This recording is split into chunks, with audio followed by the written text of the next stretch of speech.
अगदी मनापासून सांगायचंय, जर कोणी स्वतःला बाप म्हणत असेल तर आधी समजून घ्या, बाप म्हणजे एक जबाबदारी असते. यांनी फक्त स्वतःची बायको लेकरं हेच कुटुंब नाही, तर भूमपरंडवासीला कुटुंब मानून अहोरात्र काम केलं.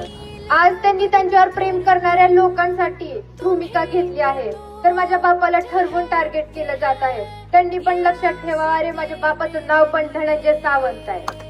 आजपर्यंत केलेल्या कामाच्या बदल्यात पदरात पडलं तर काय, आव्हान आणि अपमान. काल कुणीतरी माझ्या बापाला गुरराख्या म्हटलं.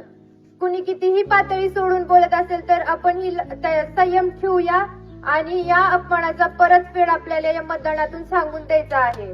तर येत्या 7 तारखेला शेतकऱ्याची गुरं राखायची ताकद काय असते ते दिसेल. शेवटी काय तर श्रमलेल्या बापाला लेक, नारळाचं पाणी आणि लढणाऱ्या लेकीसाठी बाप बुलंद कहाणी. माझा बाप इथल्या राजकीय आणि सामाजिक पटलावरची बुलंद कहाणी होता आणि तुमच्या आशीर्वादाने कायम राहील. तर येत्या 7 तारखेला छत्री समोरील 10 नंबरचे बटन दाबून त्यांना प्रचंड बहुमताने विजय करा अशी मी सर्वांना विनंती करते आणि थांबते.